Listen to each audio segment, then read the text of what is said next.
Very warm welcome to this wonderful session of Byju's classes. मैं आपका अपना doctor Sachin Kapoor आपके सामने हूं एक और बेहतरीन सेशन लेकर के। आज हम कंटिन्यू करेंगे मेल रिप्रोडक्टिव सिस्टम में कुछ और इंटरेस्टिंग बातें, एक दो सर्जरीज के बारे में भी बताऊंगा आपको। ठीक है जी, जैसा कि हमेशा आपसे कहता हूं, कॉपी पेन तैयार रखिएगा, नोट्स बनाने हैं साथ साथ, एंड आई एम श्योर कि आप ये नोट्स रिवाइज भी करते हैं। सो बायजूस के इस बेहतरीन प्लेटफॉर्म पे आपका तहे दिल से स्वागत है। बायजूस न केवल भारत बल्कि पूरे विश्व का बेहतरीन एजुकेशनल प्लेटफॉर्म, जहां पे आपको मिलती है core quality education without any mixing. चलिए, सो एक पॉजिटिव सोच, एक पॉजिटिव एनर्जी के साथ आज के इस सेशन का आगाज करते हैं। चीजें नोट करते रहिएगा, साथ साथ मैं पूछूंगा बीच में, जो पिछले सेशन में पढ़ाया था वो सवाल भी पूछूंगा आपसे। ओके, सो तैयार हैं सभी? चलिए ओके जी, बढ़ते हैं आगे। मेल रिप्रोडक्टिव सिस्टम में मैंने आपसे कहा था कि भाई primary sex organs and secondary sex organs के बारे में हमने पढ़ना है। प्राइमरी सेक्स ऑर्गन्स को क्या कहते हैं? गोनैड्स। एक टर्म मैंने आपको बताई थी, सर्जिकल रिमूवल ऑफ गोनैड्स, क्या बोलते हैं इसे, चाहे टेस्टिस हो चाहे ओवरीज, एक जनरल टर्म बताई थी ना।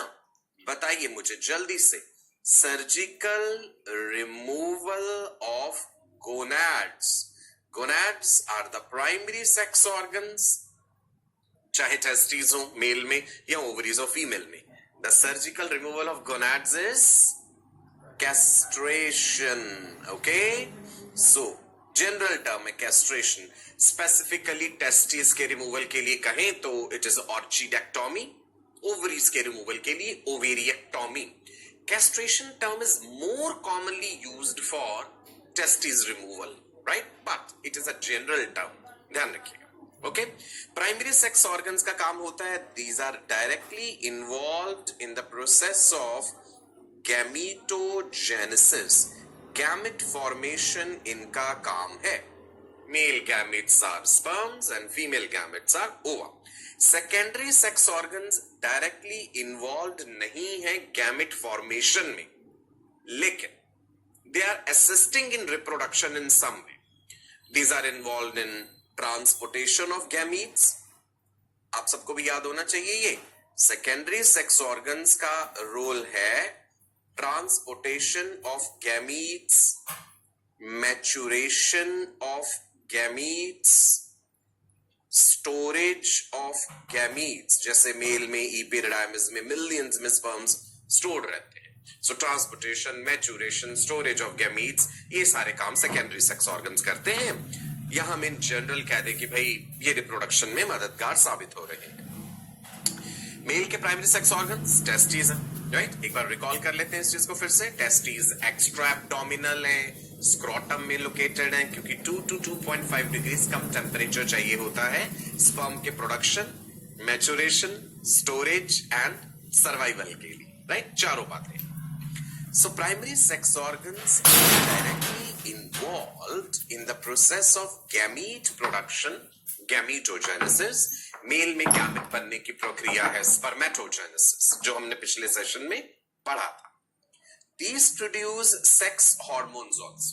प्राइमरी सेक्स ऑर्गन्स जो हैं वो हार्मोन्स भी तो बनाते हैं। मेल सेक्स हार्मोन्स को कलेक्टिवली क्या नाम दिया था बेटा हमने? एंड्रोजन्स। ओके, और एक कॉमन एग्जाम्पल है एंड्रोजन्स का टेस्टोस्टेरोन। किससे बनते हैं एंड्रोजन्स? कोलेस्टेरॉल से। ये बात भी कई बार बताता हूं आपको। मेल गोनैड्स आर टेस्टिस, जैसे female gonads are ovaries. Secondary sex organs जो हैं वो मदद कर रहे हैं transportation of gametes, maturation of gametes, storage of gametes. Testis में लगातार मिलियंस में स्पर्म्स बनते रहते हैं, ये जाके स्टोर होंगे इपिरिडाइमिस में एंड इवन वास डिफरेंस में। वास डिफरेंस जिसे डक्टस डिफरेंस भी कहते हैं, it is secondary storehouse for sperms. Primary storehouse epididymis है, सेकेंडरी स्टोर हाउस अगर आपसे पूछें that is vas deferens. Primary is epididymis, secondary storehouse is vas deferens. Okay, so these are assisting in reproduction. और male के secondary sex organs हैं epididymis, vas deferens, ejaculatory duct, seminal vesicles, prostate gland, Cowper's gland. Epididymis testis के साथ ही वो जो highly convoluted folded tubule होती है, 8 metre तक लंबी हो सकती है। उसका 3 रीजन्स भी बताए थे, caput epididymis, corpus epididymis, cauda epididymis, right. Sperm epididymis के थ्रू ट्रेवल करके आगे बढ़ते हैं। चलो आगे बढ़े।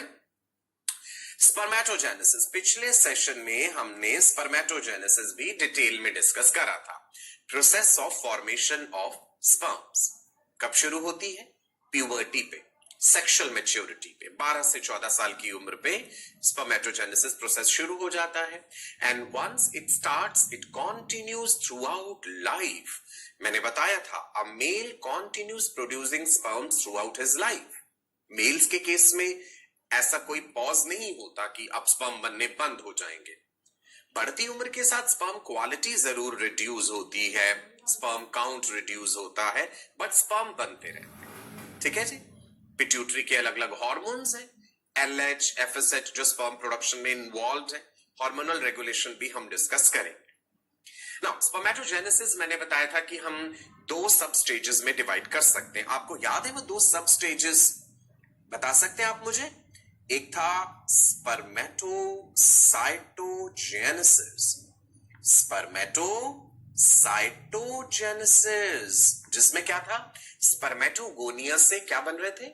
स्पर्मेटिड्स। लिख लें, स्पर्मेटोसाइटोजेनेसिस क्या होता है?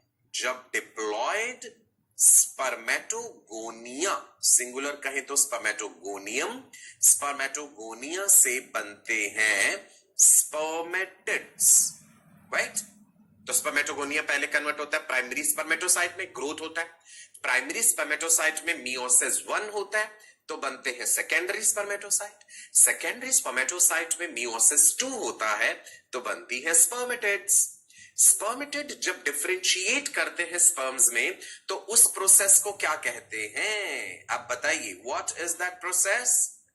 स्पर्मियोजेनेसिस। इसका एक ऑल्टरनेट नाम भी बताया था, स्पर्मटिलियोसिस। डेफिनेशन क्या है?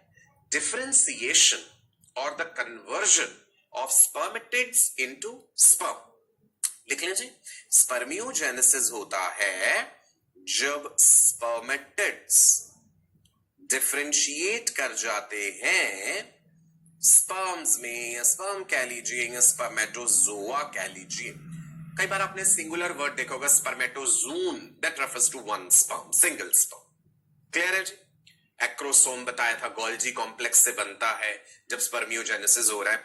एक और टर्म बताई थी मैंने आपको, if you remember, spermiation. Can you tell me what is spermiation?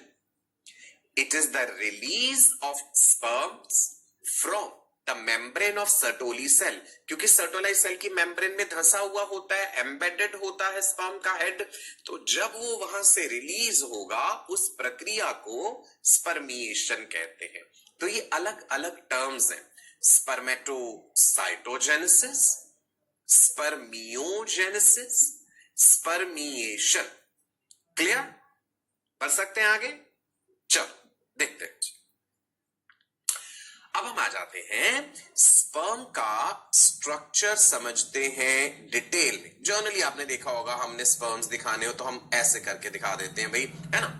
ये वाला रीजन कहलाता है, this is the head region of the sperm. बीच में एक मिडल पीस भी होता है and this is the tail या फ्लैजुला कह देते हैं। Sperm is the only cell which has flagella. बार बार ये बात बताई मैंने आपको। और स्पर्म्स कौन सी शुगर इस्तेमाल करते हैं एनर्जी के लिए? कौन सी शुगर? Fructose, right.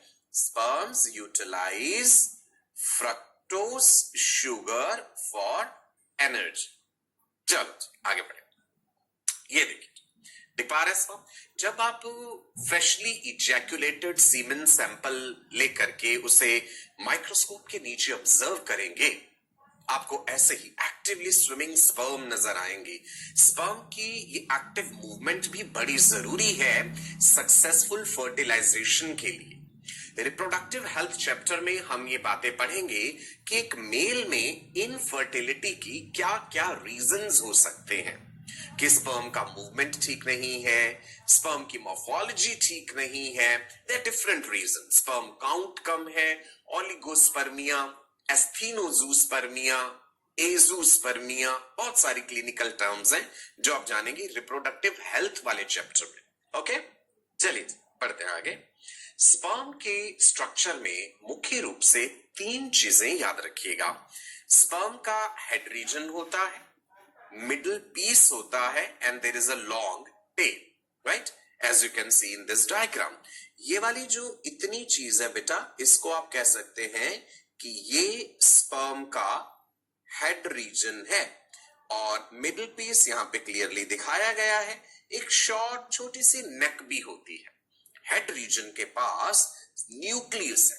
स्पर्म एक सेल ही तो है, तो न्यूक्लियस भी होगा उसका, जिसमें उसका जेनेटिक मटेरियल है, हैप्लॉइड है, half the number of chromosomes है। ये एक्रोसोम होता है। This is also important. Acrosome जो है किससे डेवलप होता है? गोल्जी कॉम्प्लेक्स से। And we can compare acrosome to a modified lysosome.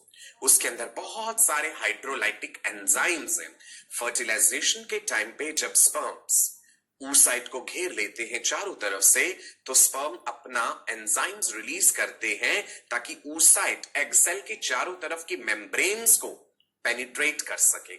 लेकिन अल्टीमेटली एक ही सिंगल स्पर्म oocyte के अंदर एंटर कर पाता है।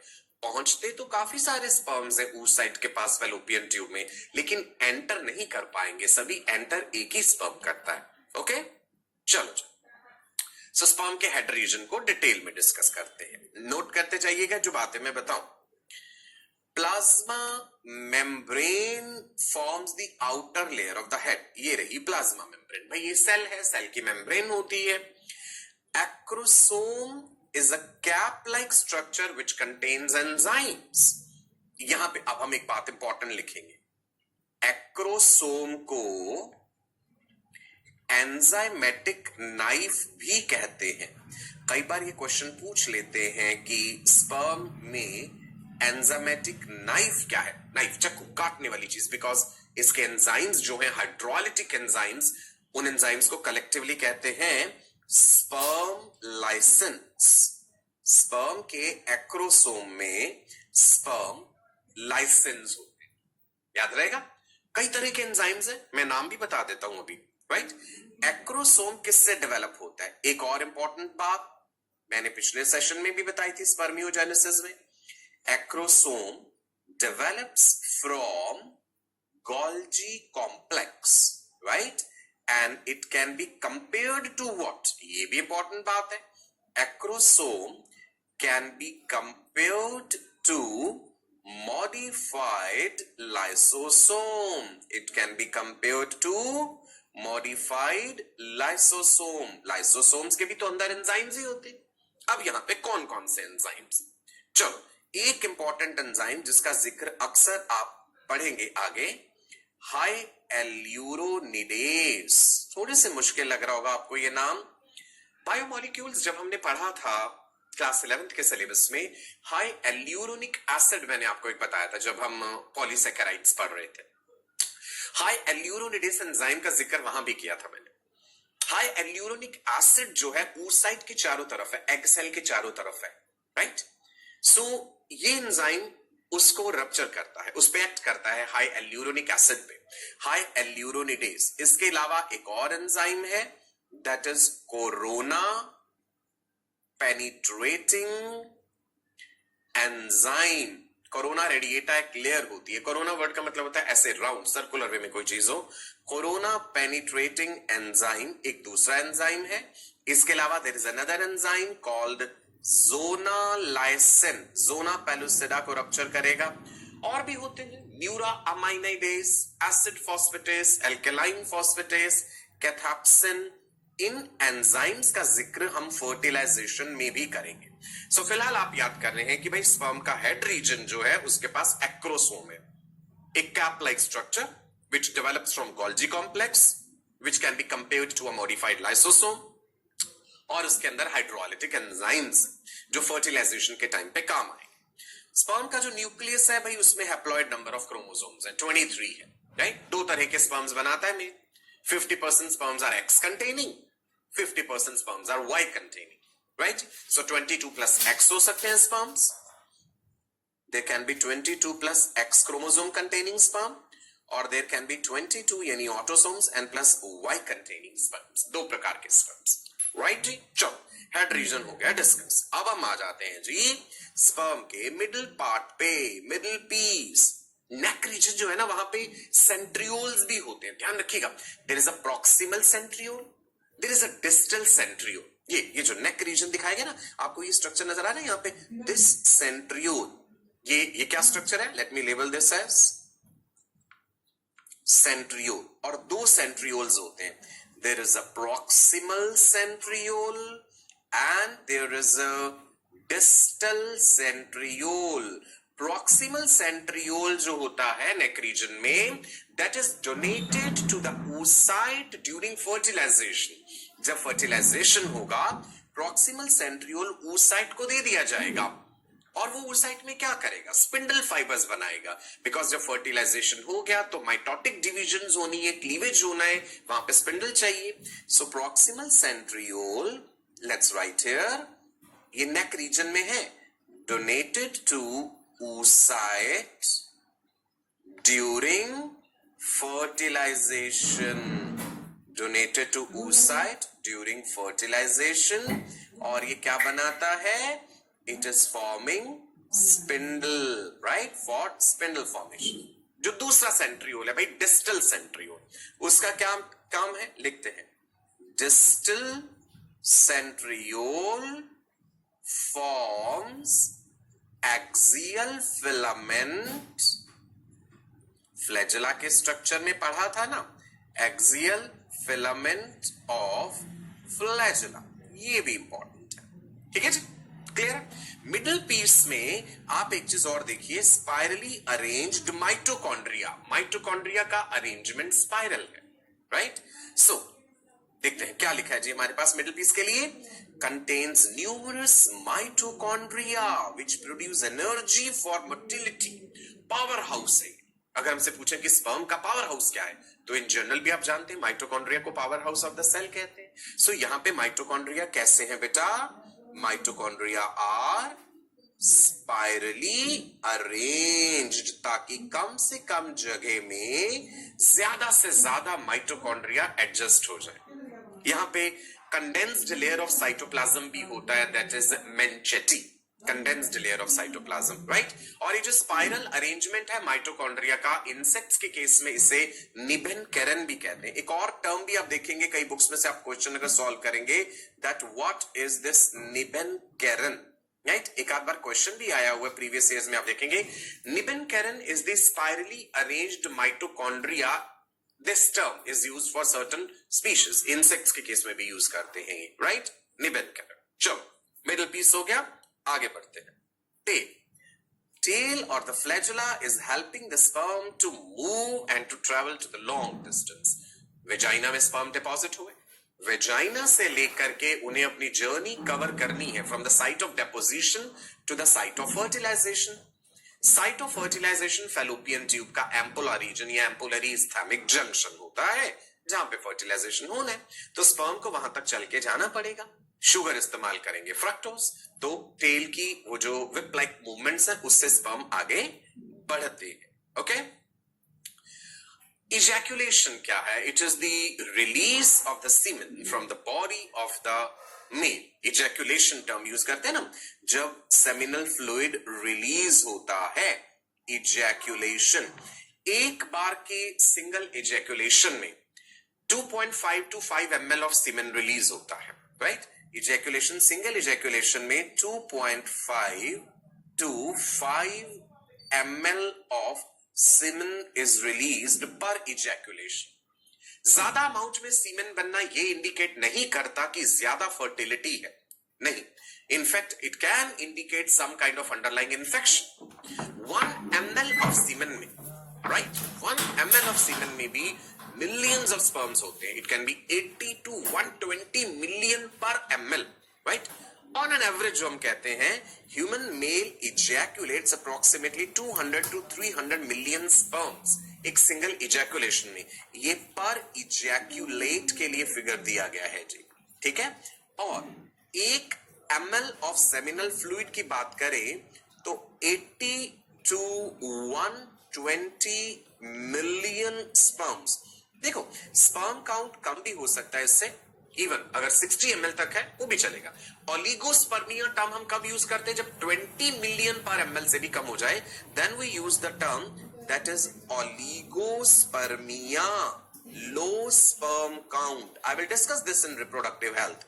ओलिगोस्पर्मिया शब्द का मतलब है low sperm count. Okay, clear है जी? नाउ मैंने बताया 1 ml में 80 to 120 मिलियन है, इससे थोड़े कम भी हो सकते हैं. यहां पे हमने सेमिनल फ्लूइड का वॉल्यूम भी लिखा 2.5 से 5 ml. सो हमने इन जनरल लिख दिया है कि एक बार के इजैक्यूलेशन में लगभग 300 मिलियन स्पर्म रिलीज हो सकते हैं, इससे थोड़े ज्यादा भी हो सकते हैं. ओके, नाउ जितने भी रिलीज हुए उसमें से at least 60% of them must have normal size and shape. ये बड़ी जरूरी बात है. स्पर्म रिलीज तो मिलियंस में हो रहे हैं, कई डबल हेडेड स्पर्म हो सकते हैं, किसी में टेल नहीं है, किसी में 2 टेल है, मतलब एबनॉर्मल स्पर्म्स भी होते हैं. लेकिन नॉर्मल सक्सेसफुल प्रेगनेंसी के लिए, फर्टिलाइजेशन के लिए at least 60% of the sperms must have normal size and shape और 40% में विगरस मोटिलिटी होनी चाहिए. 40% स्पर्म में विगरस मोटिलिटी होनी चाहिए. कई बार है कि स्पर्म काउंट तो ठीक है, कंप्लीट है, लेकिन स्पर्म्स में मोटिलिटी नहीं है.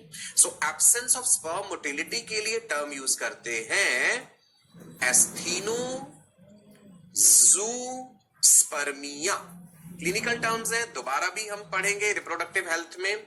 एब्सेंस ऑफ स्पर्म मोटिलिटी, ठीक है, दैट इज एस्थीनोज़ूस्पर्मिया. देखो 2 टर्म्स बताई मैंने आपको, ओलिगोस्पर्मिया, लो स्पर्म काउंट. ये भी कई तरह का हो सकता है, mild oligospermia, moderate oligospermia, severe oligospermia. अगर 5 मिलियन पर ml से भी कम हो जाए तो सीवियर ओलिगोस्पर्मिया. ठीक है, याद रहेगा ना? चलो, सो एस्थीनोज़ूस्पर्मिया स्पर्म की मोटिलिटी नहीं है जब, और अगर बहुत ज्यादा एबनॉर्मल स्पर्म्स प्रोड्यूस हो रहे हैं, presence of large number of abnormal sperms, it is teratozoospermia. Teratozoospermia, presence of large number of abnormal sperms in the semen sample, large number of abnormal sperms. Okay, clear है जी? तो 40% में तो vigorous motility होनी चाहिए और 60% normal होनी चाहिए. यहाँ पे आप पेट्रो डिश में जो देख पा रहे हैं ये फ्रेशली इजैक्यूलेटेड सीमेन सैंपल है. जब स्पर्म काउंट चेक करना होता है तो लैब में जाकर के जो है सीमेन सैंपल देना होगा मेल को. With in 2 hours of ejaculation उसको हम एनालाइज कर लेते हैं, राइट? नहीं तो उसके बाद स्पर्म मरने शुरू हो जाएंगे ना फिर उसमें. ये सारी बातें आपको दोबारा भी बताऊंगा रिप्रोडक्टिव हेल्थ. चलिए आगे बढ़ते हैं. अच्छा, स्पर्म में और सीमेन में डिफरेंस भी समझ लीजिए. कई बार बहुत से लोग ये टर्म सिनोनिमसली यूज कर जाते हैं. Semen is the complete liquid जो रिलीज हुआ है, जिसमें सेमिनल वेसिकल्स की सिक्रीशन है, प्रोस्टेट का सिक्रीशन है, राइट? मेल रिप्रोडक्टिव ट्रैक्ट के और भी कई जगहों से सिक्रीशंस हैं. उसके अंदर माइक्रोस्कोपिक सेल्स हैं which are called sperms. Clear है जी? 10% स्पर्म्स है और 90% लिक्विड पार्ट है. चलो एक सवाल हो जाए, क्वेश्चन पूछो जी. ऑल द बेस्ट सबके लिए. Which is or what is the correct sequence of the sperm formation?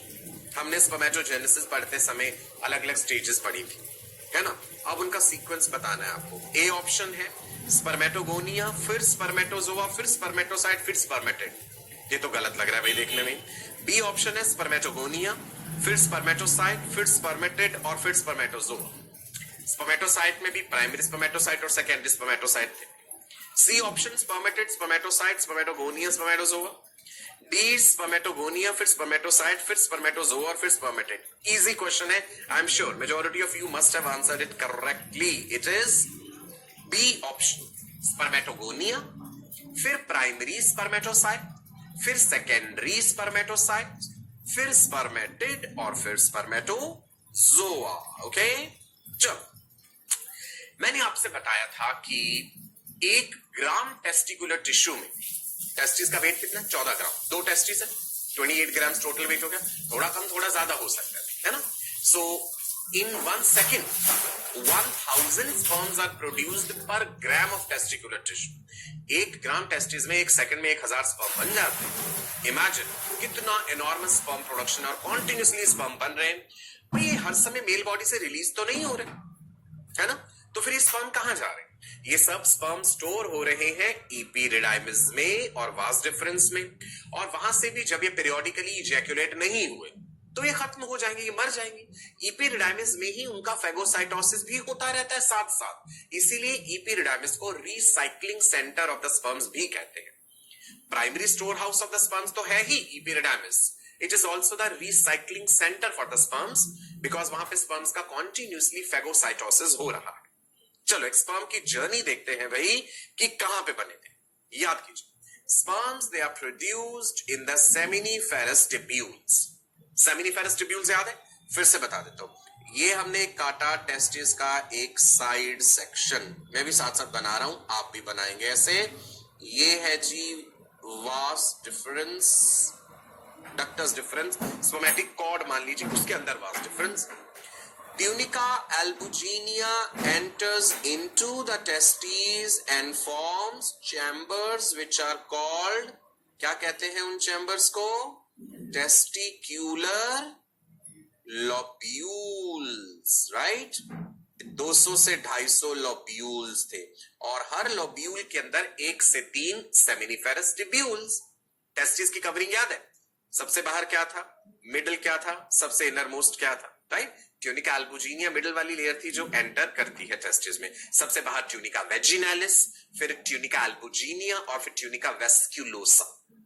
चलो सेमिनिफेरस ट्यूब्यूल में हमने दिखाया कि स्पर्म बना है, आप अंदर देख पा रहे हैं, स्पर्म दिखाया गया, राइट? छोटे से टेडपोल जैसा लग रहा है। Seminiferous tubules are highly convoluted, highly folded. एक ट्यूब्यूल की लेंथ लगभग 70 सेंटीमीटर होती है, आपको याद होगा। सेमिनिफेरस ट्यूब्यूल्स जो हैं वो स्ट्रेट ट्यूब्यूल्स में खुल रहे थे। Seminiferous tubules, they open into straight tubules which are called tubuli recti। फिर वो tubuli recti किस में ओपन होते हैं? याद कीजिए, रेटी टेस्टिस में, ठीक है जी। सो सेमिनिफेरस ट्यूब्यूल से हमने स्पर्म्स को पहुंचा दिया रेटी टेस्टिस में। रेटी टेस्टिस से कहां जाएंगे? रेटी टेस्टिस से वो पहुंचेंगे वासा इफरेंशिया में। ये देखिए यहां पे लेबल्ड है ये वासा इफरेंशिया, जो रेटी टेस्टिस से fine ciliated tubules. Vasa efferentia का ही दूसरा नाम है efferent ductules. Vasa efferentia are efferent ductules, ciliated है।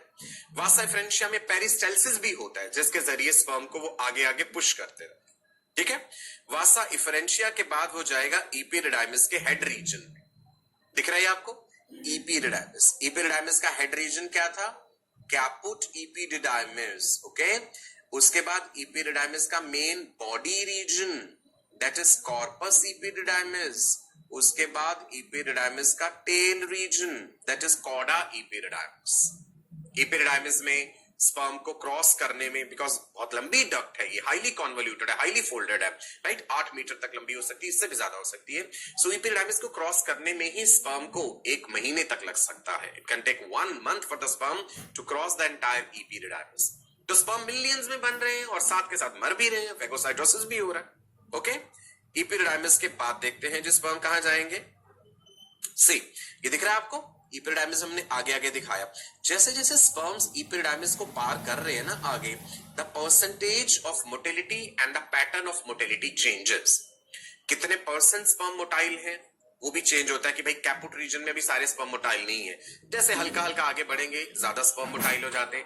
पैटर्न में भी चेंज आता है, शुरुआत में सिर्फ वो ऐसे खड़े खड़े जिगजैग कर रहे हैं, स्ट्रेट फॉरवर्ड मोशन जो है कॉडा इपिरिडाइमिस में आता है। Epididymis is also the site for temporary storage of sperms, site for the maturation of the sperms. Sperm में maturity भी आती है यहाँ पे, right? कुछ ऐसे फैक्टर्स रिलीज होते हैं epididymis में जो sperms को mature करते हैं। जो sperms testes में बन रहे हैं ना, उनमें motility नहीं होती। Testicular sperms are immature and immotile. They cannot cause fertilization. अगर हम किसी सर्जिकल टेक्निक से डायरेक्टली टेस्टिस में से स्पर्म निकालें उनमें मोटिलिटी और मेच्योरिटी नहीं है। तो स्पर्म में मोटिलिटी एंड मेच्योरिटी कब आती है? Sperms acquire motility and maturity through different segments while their journey through different segments of the male reproductive system। जैसे जैसे वो इपिडिडाइमिस वास्ट डिफरेंस से आगे आगे बढ़ते जाएंगे, उनमें मोटिलिटी एंड मेच्योरिटी आती जाएगी। लेकिन फाइनल फर्टिलाइजिंग एबिलिटी तभी आएगी जब स्पर्म्स खुद फीमेल रिप्रोडक्टिव ट्रैक्ट का सारा डिस्टेंस अपने आप कवर करेंगे, वेजाइना से लेके यानी साइट ऑफ डेपोजिशन से लेके साइट ऑफ फर्टिलाइजेशन तक। जब वो अपने आप चल के जाएंगे तब उनमें कैपेसिटेशन होता है। इसका मतलब है अगर हम मेल बॉडी से फ्रेशली इजैकुलेटेड सीमेन सैंपल लें, उसमें से स्पर्म्स अलग करें, उन्हें उस साइट के पास एक पेट्री डिश में रखें, कल्चर मीडियम में रखें, तो वो स्पर्म्स उसे फर्टिलाइज कर ही नहीं सकते, क्योंकि उन स्पर्म्स में अभी तक ये प्रोसेस नहीं हुआ है। What is this? Capacitation, process of final maturity which enables sperms to cause fertilization। Capacitation female reproductive tract में होता है। तो अब आप हैरान हो रहे होंगे जब हम टेस्ट ट्यूब बेबी करते हैं, आईवीएफ, इन विट्रो फर्टिलाइजेशन, वहां पे फिर कैसे पॉसिबल है कि मेल बॉडी से स्पर्म लिए, फीमेल बॉडी से एग सेल लिए, उन्हें पेट्री डिश में रखा और वो फर्टिलाइजेशन हो गया? नहीं, ये इतना आसान नहीं है। हमें पहले आर्टिफिशियली स्पर्म्स को कैपेसिटेट करना पड़ेगा। हमें उस कल्चर मीडियम में वो सारे सब्सटेंसेस डालने पड़ेंगे जो स्पर्म्स नेचुरली एनकाउंटर करते जब वो फीमेल रिप्रोडक्टिव ट्रैक्ट के थ्रू गुजरते। अलग अलग तरह के प्रोटीन्स, एंजाइम्स, आयंस, बहुत सारी चीजें हमें उस कल्चर मीडियम में डालनी पड़ेंगी ताकि स्पर्म्स में आर्टिफिशियली कैपेसिटेशन हो सके, तभी वो सक्सेसफुल फर्टिलाइजेशन कर सकते हैं। ठीक है जी, फिर से बताता हूं। टेस्टिस में बनने वाले स्पर्म्स इमेच्योर हैं, इमोटाइल हैं, they do not have the fertilising ability. Maturity और मोटिलिटी तो आ जाएगी स्पर्म में मेल के शरीर में ही जैसे जैसे वो टेस्टिस से आगे बढ़ेंगे। मेल बॉडी से इजैकुलेट होने के बाद फर्टिलाइजिंग एबिलिटी अभी भी नहीं है। वो तब आएगी जब वो खुद फीमेल रिप्रोडक्टिव ट्रैक्ट का सारा रास्ता कवर करेंगे। मतलब फीमेल रिप्रोडक्टिव ट्रैक्ट में भी कुछ ऐसे न्यूट्रिटिव सब्सटेंसेस, कुछ आयंस वहां पे प्रेजेंट हैं, हार्मोन्स, एंजाइम्स, जो स्पर्म को फाइनल मैच्योरिटी दे रहे हैं, कैपेसिटेट करा रहे हैं। क्लियर है ये बातें? अब आप एक चीज और सोच रहे होंगे, अगर टेस्टिस में बनने वाले स्पर्म्स में मोटिलिटी नहीं है तो सेमिनिफेरस ट्यूब्यूल से फिर वो आगे कैसे बढ़े? कैसे बढ़े? जो सेमिनिफेरस ट्यूब्यूल फ्लूइड बना रही है साथ साथ, वो उसे प्रोपेल करता रहता है आगे, राइट? एक हाइड्रोलिक पुश मिलता रहता है स्पर्म को। और दूसरा मैंने बताया था कि ये जो वासा इफरेंशिया है, इनमें पेरिस्टाल्सिस भी होता है। सो ये जो कंबाइंड एक्शन है, इसके कारण वो इपिडिडाइमिस में पहुंच जाते हैं। फिर इपिडिडाइमिस में पहुंचने के बाद उनमें मैच्योरिटी और मोटिलिटी आनी शुरू हो जाती है। एक और बात, sperm acquire motility and maturity in different segments of male reproductive tract के अंदर है जब तक स्पर्म, तब तक वो अपने आप मूव करते ही नहीं है। एपिडिडाइमिस में उनमें मोटिलिटी आ गई है लेकिन अपने आप मूव नहीं करेंगे, वहां पे भी फ्लूइड मूवमेंट के कारण ही वो आगे प्रोपेल होते रहेंगे। ठीक है, लेकिन ये हमें कैसे पता कि उनमें मोटिलिटी आ गई है? अगर हम किसी सर्जिकल टेक्निक के जरिए एपिडिडाइमिस में से स्पर्म्स निकाल के बाहर देखें तो वो मूव कर रहे हैं, राइट? लेकिन जब तक मेल ट्रैक्ट के अंदर वो अपने आप मूव नहीं करते, they are propelled by the fluid movement. Sperms अपने आप फिर मूव करते कब है? Once they are ejaculated from the male body, तो वो अपने आप मूवमेंट शो करते हैं। मूवमेंट आ तो गई, एक्वायर कर ली मेल ट्रैक्ट में, पर वहां पे शो नहीं करी मूवमेंट। मेल बॉडी से बाहर निकलने के बाद ही वो अपने आप मूव करते हैं। क्लियर है जी? कितनी इंटरेस्टिंग बात है मैंने आपको बताई। चलो फिर से देख लेते हैं। सेमिनिफेरस ट्यूब्यूल में स्पर्म्स बने, ट्यूब्यूलाई रेक्टाई तक पहुंचे, रेटी टेस्टिस तक आए, वासा इफरेंशिया तक आए, caput epididymis, corpus epididymis, cauda इपिडिडाइमिस। उसके बाद कहां जाना है उन्होंने? वास्ट डिफरेंस में जाना है। ओके, इपिडिडाइमिस जो है, it is located along the posterior surface of each testis. Testis plus epididymis मिला करके ना टेस्टिकल कह देते हैं। आपने देखा होगा कई जगह पे एक वर्ड यूज करते हैं हम, testicle. So what is testicle? This is referring to testis plus epididymis. Okay, चलिए अब देखते हैं इपिडिडाइमिस के बारे में कुछ और बातें भी बताता हूं। ये रहा जी epididymis, can you see this? Testis के साथ, okay? Testis plus epididymis is testicle, वही वर्ड जो मैं आपको अभी बता रहा था। It can be felt through the skin of the scrotum, scrotum के थ्रू ही अगर टच करें, स्किन को फील करें, we can feel that epididymis. It's about 8 meters long and it is attached to testes. Highly convoluted. Convoluted मतलब folded and twisted, so it takes up very little space. इतनी कम जगह पे कैसे आ जाएगी? देखो बना के देखते हैं. मान लो ये टेस्टिस है, ऐसे करके दिखा रहे हैं. स्पर्मेटिक कॉर्ड है, ये हाईली कोइल्ड, ऐसे हाईली फोल्डेड इस तरह से. तो इसीलिए संभव है कि कम जगह में आ जाएगी और फिर यही कंटिन्यू है खुद इस डक्ट में. That duct is vast difference. और बाहर वाली चीज क्या है? ये बाहर वाली चीज स्पर्मेटिक कॉर्ड है.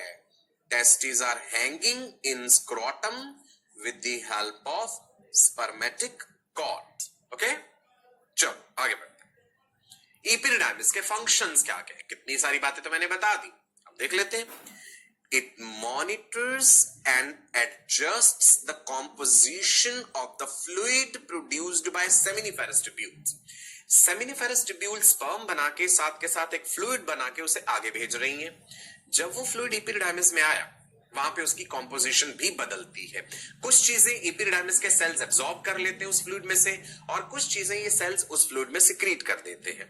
यहां पे जो एपिथेलियल लाइनिंग है, that is pseudo stratified columnar epithelial lining, जिसके पास स्टीरियोसीलिया भी प्रेजेंट है, और ये सरफेस एरिया को बढ़ा रहे हैं क्योंकि यहां पे एब्सॉर्प्शन एंड सिक्रीशन होना है. एपिथेलियम में याद कीजिए, स्यूडो स्ट्रेटिफाइड कॉलुमिनर, स्यूडो मतलब फॉल्स, कॉलुमिनर मतलब टॉल कॉलम शेप्ड सेल्स हैं. कुछ सेल्स बड़े हैं, कुछ सेल्स छोटे हैं, और वो अपीयरेंस दे रहे हैं कि मल्टी लेयर्ड है. और यहाँ पे स्टीरियोसीलिया भी प्रेजेंट है.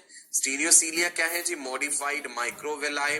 वो क्या कर रहे हैं? एक तरह से एब्सॉर्प्टिव सरफेस.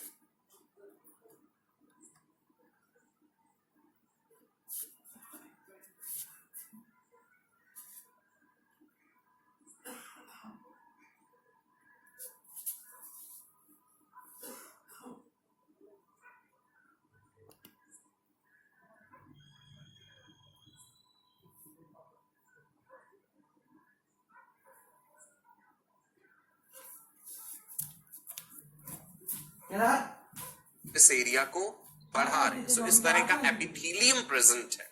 ये इंपॉर्टेंट है, याद रखना. ओके, epididymis के बारे में ये पॉइंट इंपॉर्टेंट है. फंक्शंस का जिक्र कर रहे हैं. epididymis is storing the sperms and protecting the sperms. Important. So it is site of sperm storage, temporary storage of sperms. जब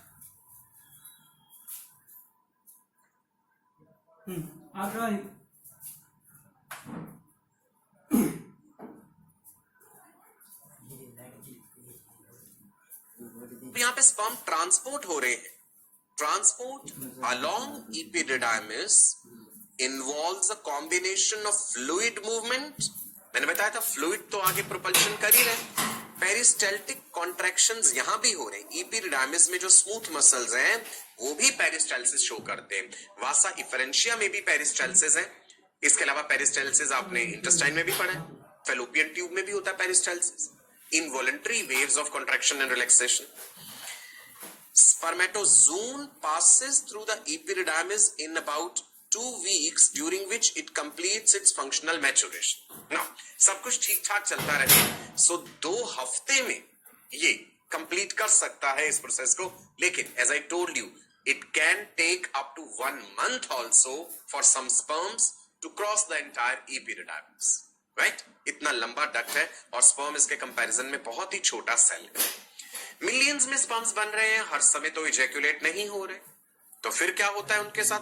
वो मर जाते हैं. epididymis acts as recycling center for the dead damaged sperms. Right? वहीं पे खत्म भी हो जाते हैं. Cellular debris and damaged sperms are absorbed in the epididymis. Site of maturation, site where the sperm acquire motility, site where the sperms are stored, recycling center of sperms. कितने सारे functions हमने देखे epididymis के. याद रखने ये सारे functions. epididymis के अलग अलग हिस्से आ गए जी. There is head region of the epididymis, that is called caput epididymis. Cap सिर पे पहनते हैं ना, कैपुट हेड रीजन, ऐसे याद रख लो. Body region that is corpus epididymis. Corpus refers to body.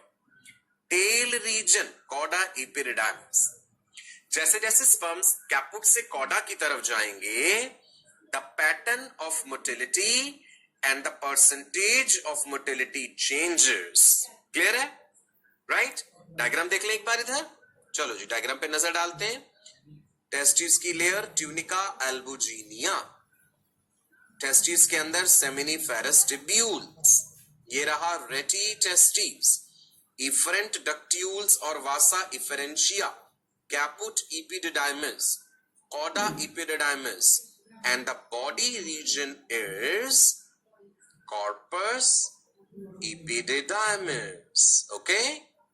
ये रहा. उसके बाद वास डिफरेंस, डक्टस डिफरेंस भी कहते हैं जिसे. चलिए जी, आगे बढ़ते हैं. Sperms can remain alive in cauda epididymis for more than 1 month. Cauda region में sperms अगर पड़े ने 1 महीने तक भी जिंदा रह सकते हैं. लेकिन जब एक बार वो फीमेल रिप्रोडक्टिव ट्रैक्ट में इजैकुलेट हो जाते हैं, रिलीज हो जाते हैं, तो उनका सर्वाइवल टाइम 72 आवर्स है, 72 घंटे, 72 hours. Once ejaculated in the female reproductive tract, sperm survive for 72 hours, 3 days. लेकिन मेल बॉडी में ही पड़े रहे तो 1 महीने तक भी जिंदा रह लेते हैं. Inside the male reproductive tract, sperms are initially propelled by fluid movements. अपने आप नहीं मूव करेंगे, मोटिलिटी आ चुकी है, तो अपने आप कब मूव करेंगे? Sperms move on their own once they are ejaculated, released from the male body. Semen sample में जब वो आ गए तब वो अपने आप मूव करते हैं. एक important process, capacitation, very important. मैं लिख देता हूं आगे, इस पे क्वेश्चन आता है. Calcium ions play important role in capacitation. Freshly ejaculated sperms cannot cause fertilisation. जब तक स्पर्म्स ने कुछ समय बिता नहीं लिया, फीमेल रिप्रोडक्टिव ट्रैक्ट का वो पूरा रास्ता अपने आप कवर नहीं करा, तब तक उनमें ये काबिलियत नहीं आती है. So spermatozoa leaving the epididymis are mature but immobile. Motility नहीं है. To become motile and fully functional, sperms must undergo a process called capacitation in the female reproductive tract. Motility आ गई, मेल बॉडी से release होते, लेकिन fully functional नहीं है अभी वो, फर्टिलाइजिंग एबिलिटी नहीं है. उसके लिए जरूरी है फीमेल रिप्रोडक्टिव ट्रैक्ट में से पास होना. अब आप देखिए यहां पे हमने क्या दिखाया, टेस्टिस में से स्पर्म्स बने, एपिडिडाइमिस में स्पर्म्स का मैच्योरेशन हुआ, सीमेन इजैकुलेट हो गया वेजाइना में, वेजाइना से सर्विक्स में पहुंचे. अब सीमेन का मेजर पार्ट तो लिक्विड है, सेक्सुअल इंटरकोर्स के बाद वो लिक्विड पार्ट वेजाइना से फ्लो आउट करके बाहर आ जाएगा. सर्विक्स को पार करके तो केवल स्पर्म्स ही आगे जा पाएंगे जिनमें मोटिलिटी है, या स्पर्म के साथ कोई टैग्ड चीज है, मान लो कोई वायरसेस हैं तो वो आगे चले जाएंगे, इन्फेक्शियस एजेंट्स हैं. तो सर्विक्स रीजन में ही सेपरेशन हो गया, सेमिनल प्लाज्मा बाहर निकल गया. यूट्रस में पहुंचे हैं स्पर्म, देखो अपने आप बढ़ते जा रहे हैं आगे, फिर पहुंच गए हैं फेलोपियन ट्यूब में और साथ के साथ कैपेसिटेशन हो रहा है, तभी फाइनली वो फर्टिलाइज करा पाएंगे. तो कैपेसिटेशन का साइट कंप्लीट रिप्रोडक्टिव ट्रैक्ट है. यूट्रस में जब वो पास हुए तब भी कैपेसिटेशन हुआ है, जब वो सर्विक्स को पार कर रहे थे कैपेसिटेशन तब भी हो रहा था. राइट, चलिए आगे बढ़ते हैं. Spermatozoa become motile when they are mixed with secretions of the seminal glands. Right? Seminal vesicles की secretions मिली, मोटिलिटी को और ज्यादा बढ़ा दिया उनकी. एपिडिडाइमिस में भी मोटिलिटी आई पर अपने आप मूव नहीं करे, ध्यान रखना ये चीज. Sperms become capable of successful fertilization when exposed to conditions in the female reproductive tract. So site of capacitation is female reproductive tract. This you have to remember. Okay? Epididymis leads to vas deferens. See this duct, vas deferens. And what is the other name of vas deferens? Ductus deferens. Other name of vas deferens is ductus deferens. यहाँ भी sperm stored होते हैं, millions. Secondary storehouse of the sperms. Okay? Vas deferens के बारे में discuss कर ले थोड़ा सा. दिख रहा है कि वास deferens, ductus difference, long muscular tube which is arising from the cauda epididymis and it moves up towards the abdomen. It crosses the urinary bladder. ये ऊपर से क्या आ रहे हैं, ये ureters है, because मैंने बताया था ना कि यूरिनरी ब्लैडर जो है, यूरेटर्स अभी दिखाते हैं आपको यहाँ पे बना के, यूरिनरी ब्लैडर जो है वहां से जो यूरिथ्रा आगे जाएगी duct, urethra becomes a common passage for urine as well as semen. Urethra is a common passage, right? Vast difference का जिक्र करते हैं आगे. Also called ductus deferens. लगभग 40-45 सेंटीमीटर लंबी मस्कुलर ट्यूब है. It ascends along the posterior border of epididymis through spermatic cord and enters into pelvic cavity. कहां से शुरू हुई? कॉडा एपिडिडाइमिस से ऊपर की तरफ मूव करी, स्पर्मेटिक कॉर्ड के अंदर ही होती है वास्ट डिफरेंस, ऊपर की तरफ जाके मेन बॉडी कैविटी में पहुंची, यूरिनरी ब्लैडर को क्रॉस करके फिर ये आगे जाके स्वेल होती है, इसका डायलेटेड पोर्शन बनता है, that is called ampulla. Ampulla में भी स्पर्म स्टोर्ड होते हैं. The dilated terminal portion of ductus difference is ampulla, right? Ampulla also stores millions of sperms. Ampulla के साथ आकर के सेमिनल वेसिकल से एक डक्ट जुड़ती है, सेमिनल वेसिकल की डक्ट जुड़ती है. Seminal vesicles accessory sex glands हैं जो न्यूट्रिटिव फ्लूइड बना रहे हैं स्पर्म्स के लिए. The junction of ampulla with the duct of seminal gland marks the start of ejaculatory duct.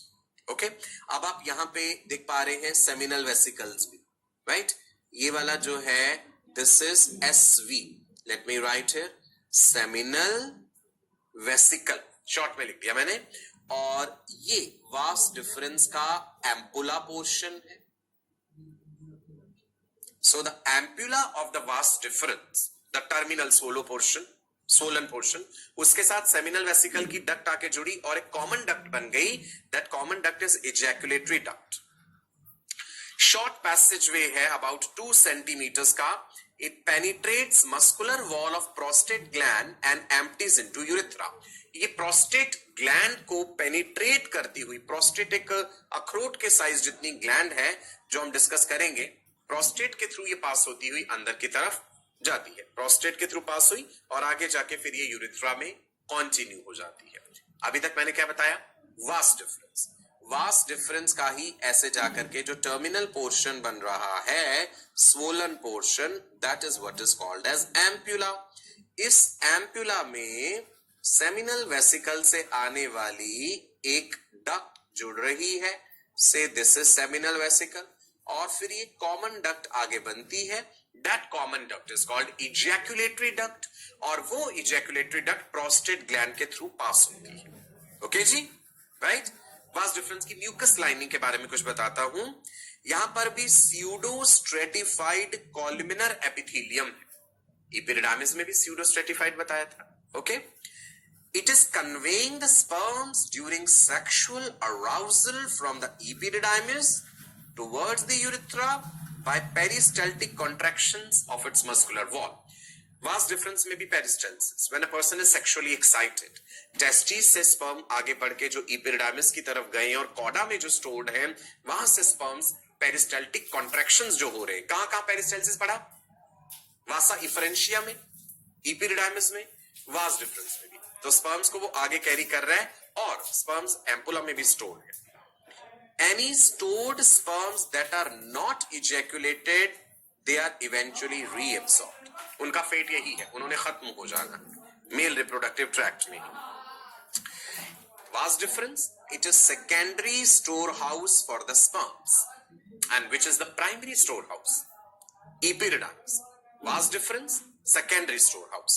So this can be framed as a question. लिख लेते हैं भाई, secondary storehouse क्या है sperms का? It can store sperms for several months. 3 महीने तक भी sperms यहां पे देखा गया कि stored रह सकते हैं. During this time, spermatozoa remain in a temporary state of inactivity with low metabolic rates. Vast difference में मेनली एम्पुला रीजन. आपने ये सर्जरी सुनी होगी बेटा, वेसेक्टॉमी. वेसेक्टमी क्या है? It is a permanent method of contraception for mails. Contraception क्या होता है? हिंदी में गर्भ निरोधक हम कह देते हैं। कॉन्ट्रासेप्शन इज अ मेथड और system which allows sexual intercourse but prevents pregnancy। Reproductive health chapter में हम अलग अलग मेथड्स पढ़ेंगे कॉन्ट्रासेप्शन के। टेम्परेरी मेथड्स होते हैं, परमानेंट मेथड्स हैं। परमानेंट मेथड्स को सर्जिकल मेथड्स भी कहते हैं, टर्मिनल मेथड्स भी कहते हैं। दे आर नियरली इरिवर्सिबल, मतलब वेसेक्टोमी हो जाने के बाद दोबारा उसे रिवर्स करने के सक्सेसफुल चांसेस बड़े कम होते हैं। सो वेसेक्टोमी क्या है? एक माइनर सी सर्जरी है। स्क्रोटल एरिया को शेव करके, हेयर रिमूव करके एनेस्थेटाइज करते हैं, लोकल एरिया सुन कर देते हैं। माइनर सी सर्जरी, एक कट लगाया, वास्ट डिफरेंस फील करा, ये दिख रहे हैं आप, ऐसे फोर्सेप्स से वास्ट डिफरेंस निकाला, दो जगह से ऐसे उसको पहले बांध के कट कर दिया बीच में से। A small portion vas deferens का निकाल दिया जाता है बाहर। That small piece of the vas deferens is sent to laboratory for histological examination. Lab में से रिपोर्ट आ जाएगी कि जो टिश्यू काटा गया वो वास्ट डिफरेंस ही है ना। ठीक है जी। वेसेक्टोमी के बाद क्या है? स्पर्म्स तो बनते रहेंगे टेस्टिस में कॉन्टिन्यूसली, लेकिन वो स्पर्म्स ट्रेवल करके सेमिनल फ्लूइड के साथ बाहर नहीं आ पाएंगे। वेसेक्टोमी के बाद भी इजैकुलेशन होगा, क्योंकि बाकी जो फ्लूइड पार्ट है, सेमिनल वेसिकल, प्रोस्टेट ग्लैंड, वो सब तो बना रहे हैं। So male will be ejaculating the semen, but that semen will not be having sperms, क्योंकि टेस्टिस में बनने वाले स्पर्म्स फिर इपिडिडाइमिस में ही खत्म होते जाएंगे। रास्ता हमने आगे का बंद कर दिया, ब्लॉक कर दिया, वास्ट डिफरेंस को काट दिया, तो स्पर्म बाहर आ ही नहीं पाएंगे। वेसेक्टमी इमीडिएटली इफेक्टिव नहीं होता। वेसेक्टमी होने के बाद भी हम पेशेंट को कहेंगे कि आपको लगभग 3 महीने तक कोई और कॉन्ट्रासेप्टिव मेथड भी फॉलो करना पड़ेगा, क्योंकि वास्ट डिफरेंस के कटे हुए हिस्से में भी अभी मिलियंस में स्पर्म स्टोर्ड हैं जो रिपीटेड इजैकुलेशन के साथ बाहर आते रहेंगे। तो या तो जब तक 20 बार इजैकुलेशन नहीं हो जाता तब तक हम सेफ्टी नहीं मानते हैं, या फिर 3 महीने तक कोई और कॉन्ट्रासेप्टिव मेथड भी हम एडवाइस करेंगे उस कपल को कि वो फॉलो करते रहें। वेसेक्टोमी के बारे में और भी इंटरेस्टिंग बातें बताऊंगा आपको आने वाले सेशंस में। सो what is vasectomy? It is a permanent method of contraception for mails. It is a surgical procedure where vast difference is cut or blocked to prevent the passage of sperms.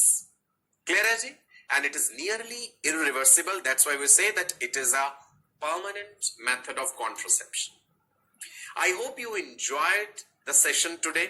मजा आया आपको? बहुत सारी बातें नहीं पता चली? ठीक है जी। रिवाइज जरूर करते रहिएगा। Practice makes a man perfect, और सफलता के लिए आपको मेहनत करनी पड़ेगी, हार्डवर्क के साथ smart work. Daily practice, papers को प्रैक्टिस करते रहना है। कॉन्फिडेंस उसी से बढ़ेगा। जब आपने थ्योरी पढ़ी, आपको समझ आई, आपको